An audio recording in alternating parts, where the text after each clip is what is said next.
कैसे हैं आप सब? आई होप सब अच्छे ही होंगे। तो देखिए, हिंदी और संस्कृत को आजकल बच्चे पढ़ना नहीं चाहते।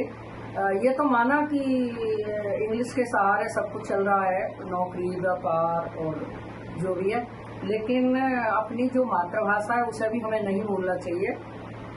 तो मेरा शीर्षक है संस्कृत और हिंदी क्यों पिछड़ती जा रही है। तो ये कविता मैं आपके सामने रख रही हूँ। अगर आपको अच्छी लगे तो लाइक करना, सब्सक्राइब करना। अंग्रेजी का बोलबाला है, जबकि संस्कृत और हिंदी हमारी मातृभाषा है, लेकिन संस्कृत तो हिंदी की जननी है, फिर भी लोग नहीं मानते। हमारे जितने वेद पुराण सब संस्कृत में ही लिखे हुए हैं।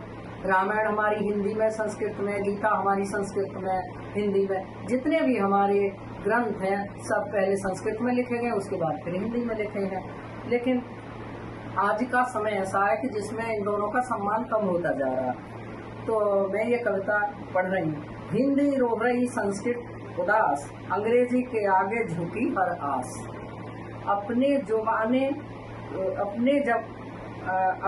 जुबानें खोती है पहचान, मिटती विरासत से सकती है जान। मिटती है विरासत से सकती है जान। संस्कृत जो थी वेदों की जननी, ज्ञान विज्ञान की अमर अग्नि थी। हिंदी जो भावों की गहराई है, हर दिल की अपनी परछाई है। फिर क्यों ये भाषा पिछड़ रही है, अपने ही घरों से बिछड़ रही है।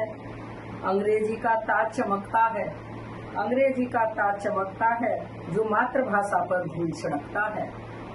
हम हिंदी के दर्द को अब जाने, हम हीन भावना क्यों पालें। जापान चीन अपनी भाषा संभालें, हम क्यों विदेशी रंग में बच्चों को ढालें। भाषा से ही तो संस्कृति जिंदा है, इसमें भारत का अभिनंदन बसा है। हिंदी संस्कृत का आओ सम्मान करें, अपनी जड़ों से सच्चा प्यार करें।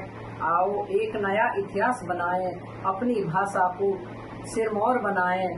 हिंदी पर गर्व हो, संस्कृत की शान बने, भारत की संस्कृति दुनिया की जान बने। तो ये जो मैंने कविता लिखी है, इसको आप पढ़ें और सब्सक्राइब करें। अगर आपको अच्छी लगे तो लाइक करें।